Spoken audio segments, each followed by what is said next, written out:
আজকে বাজারে না গিয়ে কোথায় বাজার করলাম।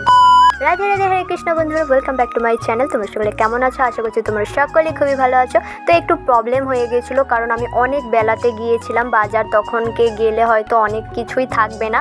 তো যার কারণে আমার কিছু সবজি এখানে কেনার ছিল, তাই কিন্তু এখানে গুমটি মানে এখানে কিন্তু সমস্ত সবজি প্রায় তোমরা পেয়ে যাবে। তাই কিন্তু আমি এখান থেকে কিছু সবজি কিনে নিচ্ছিলাম। আর আমার মনে হচ্ছে জানো তো, এখানে আইসক্রিমও পাওয়া যায়। তো এখানে কিন্তু আমি মন পছন্দ কিছু সবজি এখানে কিনে নিচ্ছিলাম। এখানে দেখো আমি চিচিঙ্গাগুলো বেছে নিচ্ছিলাম, ভালোই নরম নরম চিচিঙ্গা ছিল। তো এখানে এক একটা চিচিঙ্গাতে পোকা ছিল, তো সেই কারণেই কিন্তু আমি খুব ভালো করে বেছে বেছে নিচ্ছিলাম। এরকম অনেক জিনিস আছে জানো তো, বাইরে থেকে মানে পোকা টোকা কিছু বোঝা যাবে না, কিন্তু বাড়িতে এসে কেটে দেখবে পোকা। তো যাই হোক, প্রথমে তো আমরা সবজির ভিতরে ঢুকতে পারবো না, তো ভাগ্যে যেটা থাকবে সেটাই হবে। তবুও কিন্তু আমি এখানে বেছে বেছে নিচ্ছিলাম, কি আর বলবো।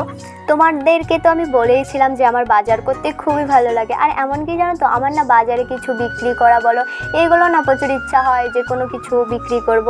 তো এখানে দেখো আমি ডাঁটা নিয়ে নিচ্ছিলাম, ডাঁটাগুলো বেশ ফ্রেশই ছিল, খুব সুন্দর ছিল, তাই আমি কিন্তু ডাঁটা 100 নিয়ে নিচ্ছিলাম।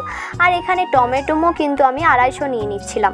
আচ্ছা, তোমরা কে কে বাজারে বসো বা বাজার করতে যাও, তো তোমরা কিন্তু অবশ্যই কিন্তু কমেন্ট করে জানাবে কার কার ভালো লাগে বাজার করতে। তো এখানে কিন্তু আমি কিছু টুকিটাকি দোকান বাজার করে নিচ্ছিলাম, কিছু মানে প্রয়োজনীয় জিনিস, যেমন এখানে আমি একটা ব্রাশ নিয়ে নিচ্ছিলাম আর পোস্ত।